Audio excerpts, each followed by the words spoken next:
Now? Okay, perfect. Thank you so much. Let me first express our gratitude to Beijing Normal University and Institute for Information Technology Education for UNESCO, our colleagues and friends from UNESCO and from Beijing Normal University for this opportunity for IB, on behalf of our director, Dr. Ido Yao, our gratitude to all of you for this opportunity to reflect on some issues relating to the curriculum transformation and what we have heard until now in the conference is very much aligned with what IBE-UNESCO and UNESCO as a whole is reflecting on education today and on the transformation of education through the transformation of curriculum. So let me, our presentation will focus on how we can provide some input, some clues, some ideas to reflect on the transformation of curriculum in the post-pandemic era. So at the beginning, we'd like to emphasize one key element. Before the pandemic, we all know that disruption was there. Disruption was about systemic. Excuse me, Renato, can you please make very profound changes, very much related, as colleague from Beijing has said. There is an audio there that doesn't.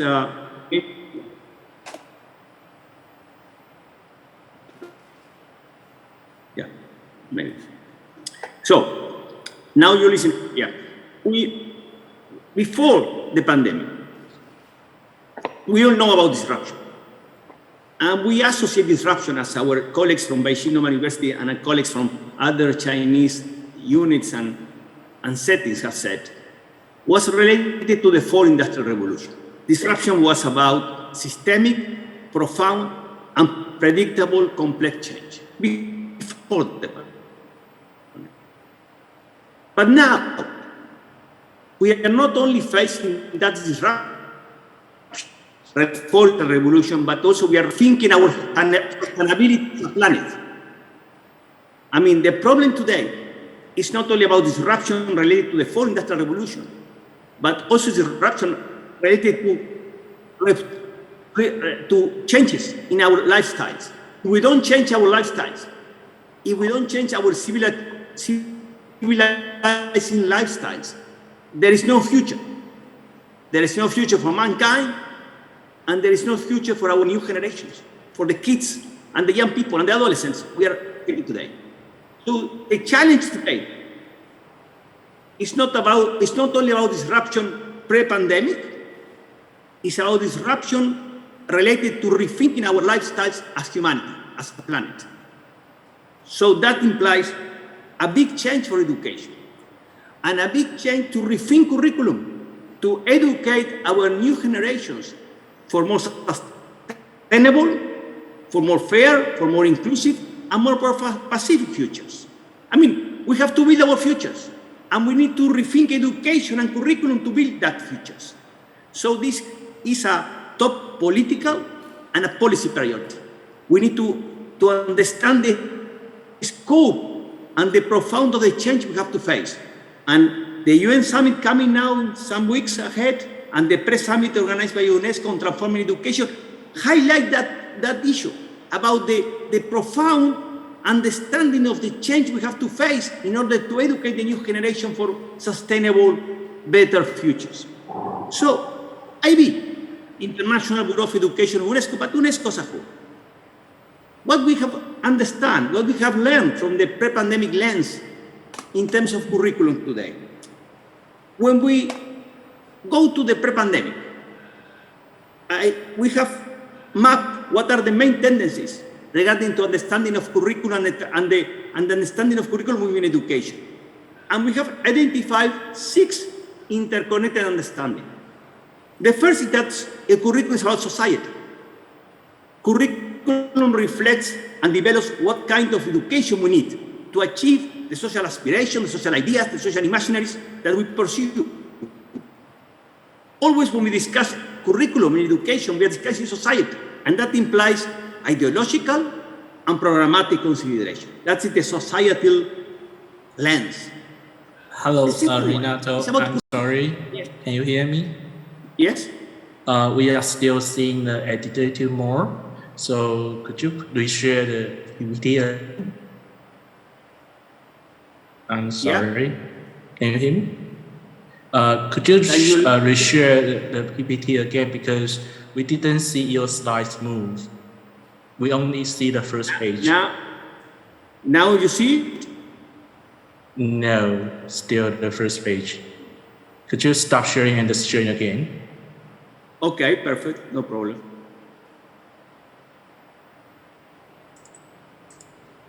Okay, now is the page 2. Yeah? You see page 2? And yes, and your mouse, can you click to, how about just in this way and go next by next? Now you see the one about understanding on curriculum? No, I still at this page 2. Let me check. Maybe I will start. I will put again the slide. Yes, please do. The sharing. Let me check now. Yeah.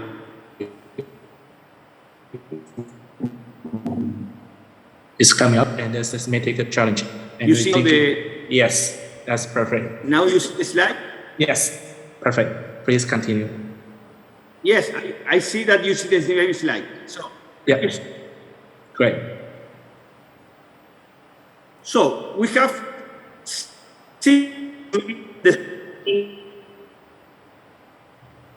the first one is about society understanding, about how curriculum reflects social aspiration and social ideals. And this implies a very ideological pragmatism. The second understanding of curriculum is about the holistic understanding of curriculum. Curriculum contributes to the comprehensive formation of the person through the diversification of learning experience. I mean, the idea that curriculum is about the comprehensive formation of a person, and that for educating that student as a person, we need to take care and respond to their aspirations, to their motivation, to their interests, to their context, and to the holistic understanding of the curriculum. The third one is the STEM understanding of curriculum. Curriculum is a driver of quality education, because curriculum is a tool for sustaining and for developing educational policy. You can't have educational policies without curriculum, and you need educational policies to support the development of the curriculum.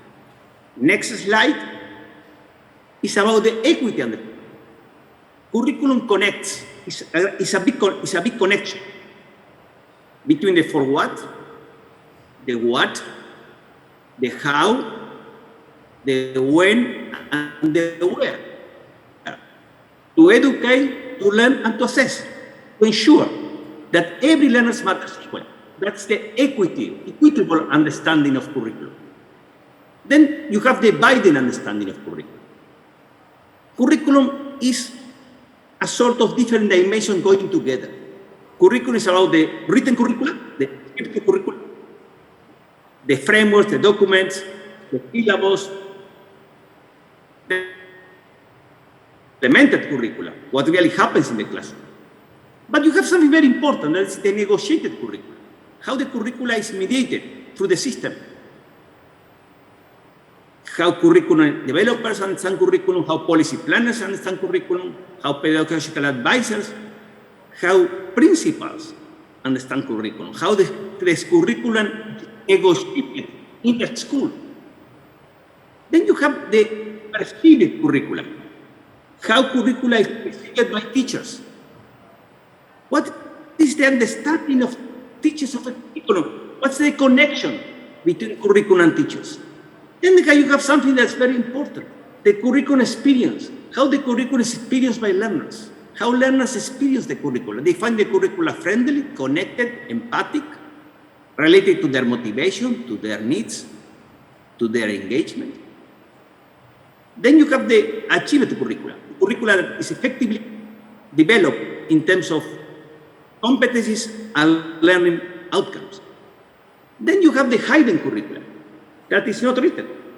It's the curricula the assumptions that are underlying all the mindsets, all the understanding of the people working in the school. If, for example, we all have the same understanding about how learning is taking place, if we have the same understanding of what are the potentiality of each learners. And then you have the forgotten curricula.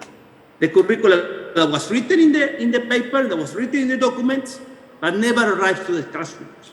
Many times in curriculum, we have very nice principles.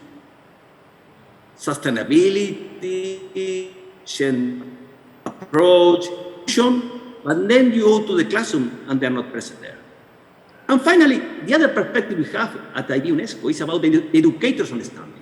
Curriculum is sustained, is grounded on educators. Power. The main in the school, in the classroom, is the teacher. So we understand teachers as classroom policy makers and as co-developers of the curriculum. Teachers doesn't implement curricula. Teachers understand, highlighted as educators, co-develop the curriculum. And as our friends from Beijing Normal University have said about technology and the impacts on learners and teachers before us, we are talking about this new partnership, this new arrangement between educators and co-agents in learners. I mean, teachers and learners as partners in the learning process. So these are the 6 understandings that we have seen mapped at UNESCO: the society understanding, the holistic understanding, the systemic understanding, the equity understanding, the different dimensions of the curriculum, and then the educators, part of the curriculum process. So, next slide. When it arrives the pandemic, start reflecting about different, to support countries, to support member states of UNESCO.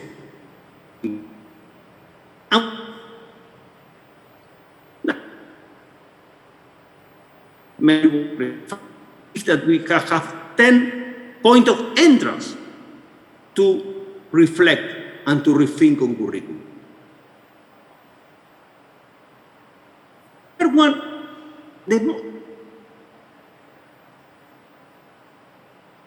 very clear understanding and bringing to the fore the younger generations. Education is not about the syllabus. It's not about the study programs. The point of departure of curriculum is the younger generations. It's their aspiration, their expectations, their future. So we need to understand much better, much more. And UNESCO today, with UNESCO youth engagement and the youth participation in pre-summit being led by UNESCO and the summit coming in New York, young people have taken a very important voice. We need to put much on their vulnerability, their expectation.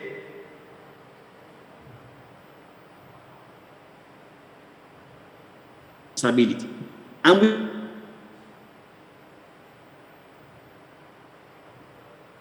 to educate the new generations into more sustainable, into more health, into more socially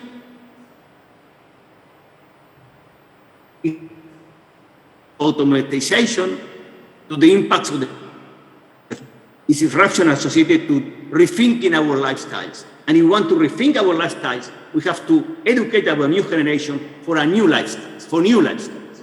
So this implies rethinking the connection, the empathic, the substantial reconnection between learners and teachers in the schools. And we need to understand that competencies that we have discussed with different about competencies mean the for learners to understand and to respond to problems, to challenges, to situations. We have to understand that learners have to develop personal competencies, confidence, trust, interpersonal competencies, the way we connect to the other ones, we collaborate with the other ones, and social competence, that is our solidarity, our cooperation, our understanding of society. And this goes together. We have to educate new generations for personal, interpersonal, and social competencies to support learning. The second is about vulnerability. I mean, vulnerability is not only social or economic vulnerability, it's also pedagogical curriculum vulnerability. We need to understand that if we want to address vulnerability in education and in the curriculum, we need to have an intersectoral and institutional approach. It's about understanding that education is an economic policy, it's a social policy, it's a cultural policy, it's a communitarian policy, it's a citizenship policy. So we need to put this idea of intersectorality, of interinstitutional approaches together.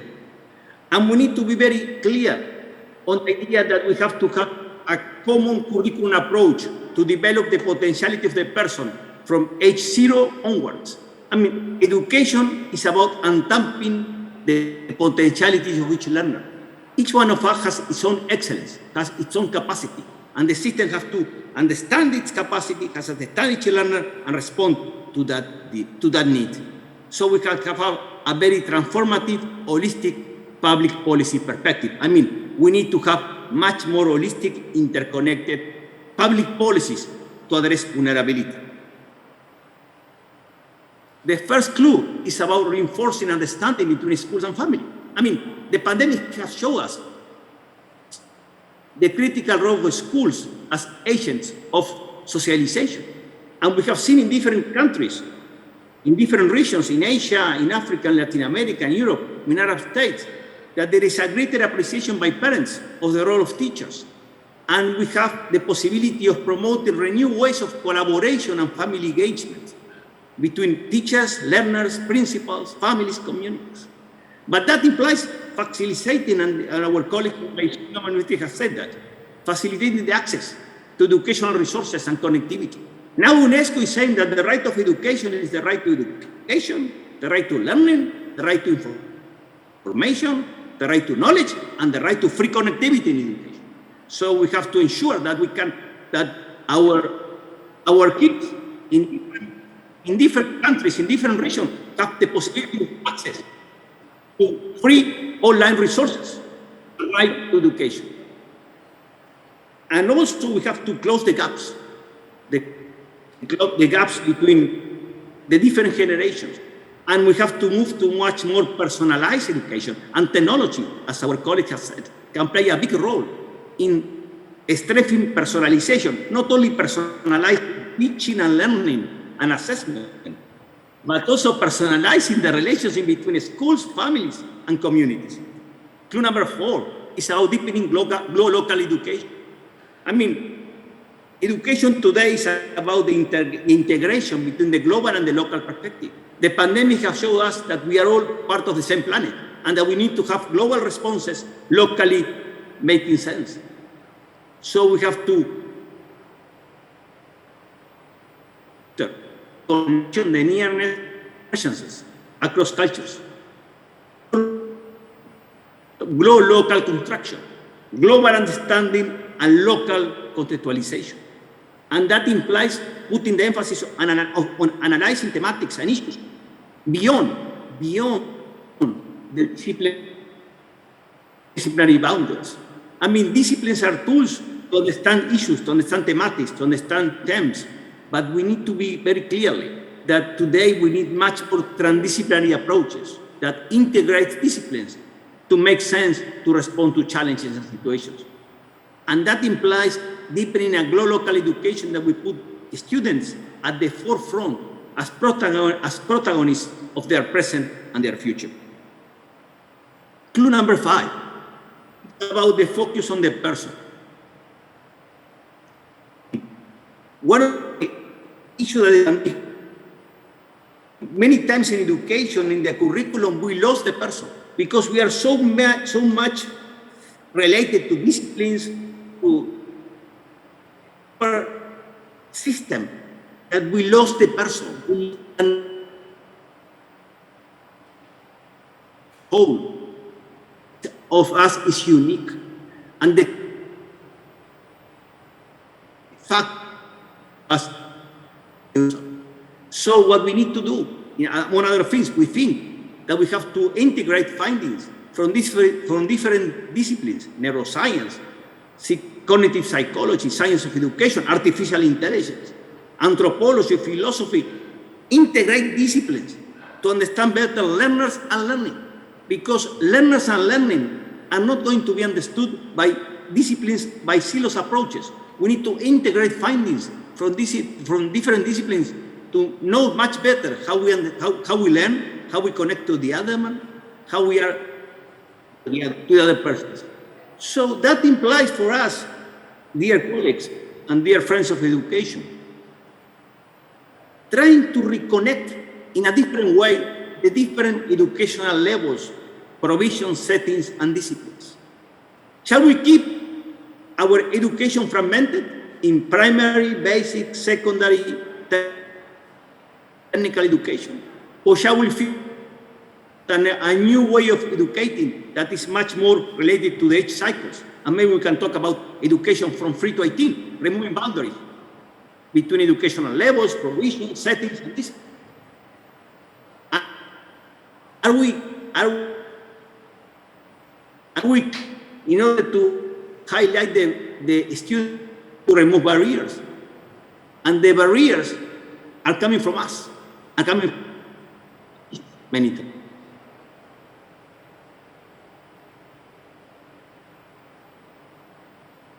Values are complementary. Inclusion and cohesion, excellence and equity goes hand in hand. It's about integrating values, reinforcing commonalities among all of us, and acknowledging differences. Because values is about commonalities and also about differences. And that implies putting much more connected curriculum and pedagogy. Because why is that? Because we have to connect much more the for what and the what to educate and to learn with how we do it. So we need a much more profound reconnection between curriculum and pedagogy.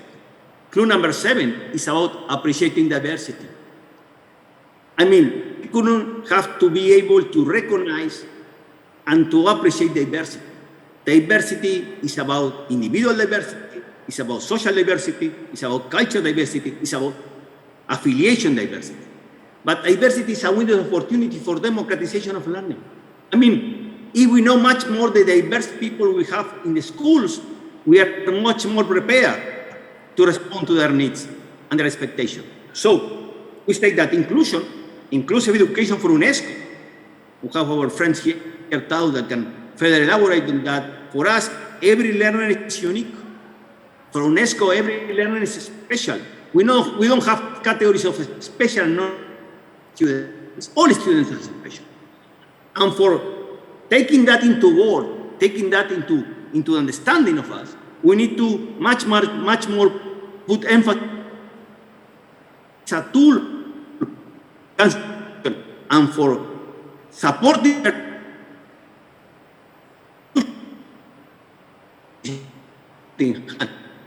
to overcome binary thinking and action. It's not about talking about normal and non-normal students, special non-special students. All students are unique and need a customized, personalized response. But also diversity is not only about learners. We have diversity in teachers. So we have to see how that interaction between the diversity of perspectives of teachers and learners go hand in hand. We have to also understand teachers from an angle of diversity. Clue number 8 is about valuing freedom. Freedom to think, freedom to reflect, autonomous thinking.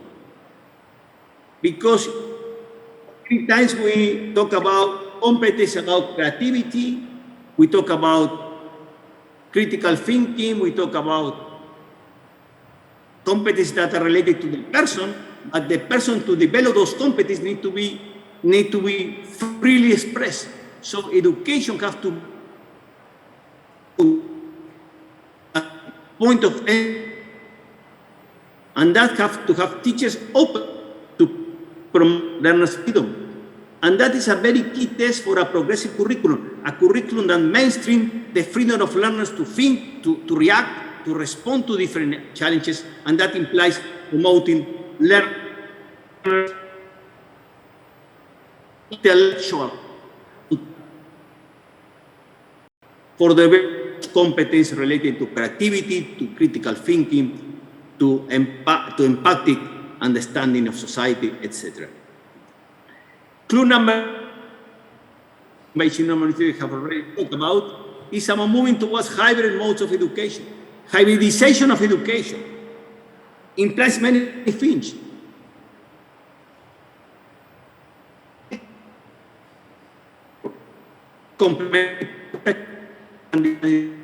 It's about building an ecosystem. It's about integrating and finding out the commonalities and the synergies between in-person and distance education and distance education as complementary to support learners and learning. So for that, we have to put much more emphasis in developing teachers and learners' competencies as going hand in hand. We shall not assume that every learner is digitally fitted or teachers are digitally fitted. No, that is a more pedagogical discussion. We need to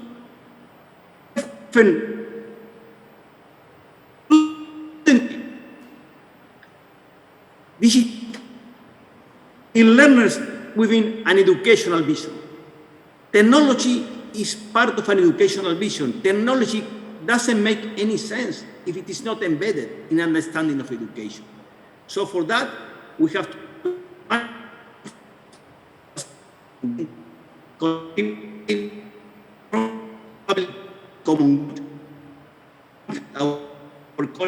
enhancing teachers' opportunities to produce and an in-depth revision of the curriculum to reimagine the future. So, are we listening well? Okay. Clue number 10 is about inspiring affection for teachers as educators.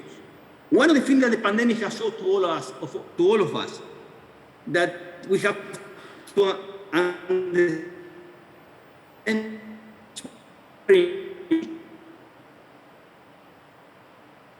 explore the unknowns. The bottom-up approach has emerged as very important.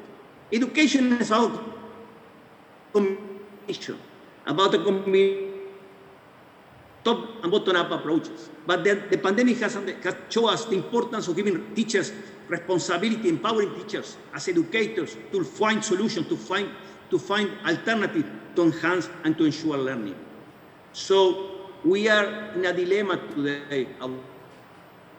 Our friend, in the comfort zone of the pre-pandemic period. We need to put much more emphasis that the curriculum has to be rethought in order to build the new sustainability for the future of the new generations.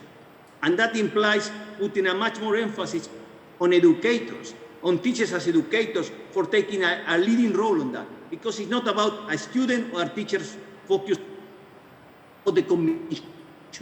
It's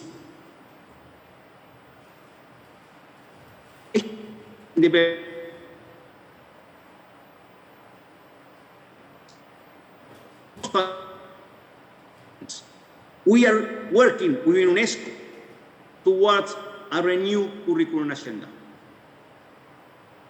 Are we listening well? Can you check? Are you listening? Hello? Hello? Yes, we can hear you. Okay, perfect. So we entered the last... But it's possible that you can finish it probably earlier. Yeah. Thank you so much. We are finishing with the post-pandemic. Appreciate it. Thank you.